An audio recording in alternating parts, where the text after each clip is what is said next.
মোগলদের হাত থেকে বাঁচতে সে সময়ে অনেক রাজা নানা পথ বার করেছিলেন। সেরকমই এক অনবদ্য প্রচেষ্টা মাটির তলায় রাজপ্রাসাদ। ঝাড়খণ্ডের ছোটনাগপুরের নবরত্নগড়ে প্রত্নতত্ত্ব বিভাগের খনন কার্যের সময় এক এক করে মাটির তলা থেকে বেরিয়ে এসেছে এক বিশালাকার রাজপ্রাসাদ।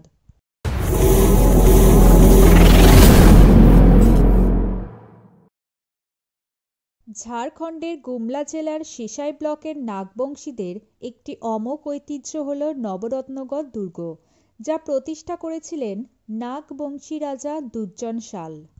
নবরত্নগড় দুর্গের নির্মাণ কাজ ১৬ থেকে ১৭ শতকের মধ্যে হয়েছিল।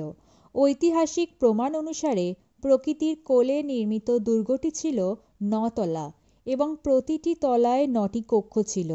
তবে কিছু লোক বিশ্বাস করেন যে এটি ৫ তলা ছিল এবং প্রতিটি তলায় ৯টি কক্ষ ছিল। বিশেষজ্ঞরা জানান প্রায় ৫৫০ বছর আগে এই রাজপ্রাসাদ বানানোই হয়েছিল মাটির তলায়। ১৫৭০ সালের আশেপাশে নাগা বংশের রাজা দুর্জন শাল মোগলদের হাত থেকে বাঁচতে মাটির তলায় এই রাজপ্রাসাদটি বানিয়েছিলেন।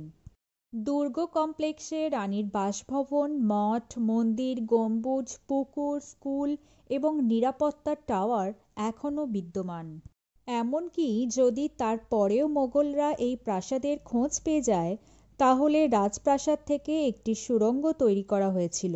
সেই সুড়ঙ্গের খোঁজ মিলেছে ঠিকই, তবে তার অন্য মুখ কোথায় তা এখনও জানা যায়নি। এই ৯ তলা রাজপ্রাসাদের থেকেই এই এলাকার নাম নবরত্নগড় হয়েছে বলে বিশেষজ্ঞরা মনে করেন। ভারত সরকার ২০১৯ সালের ২৭শে সেপ্টেম্বর এটিকে জাতীয় ঐতিহ্য হিসেবে স্বীকৃতি দেয়।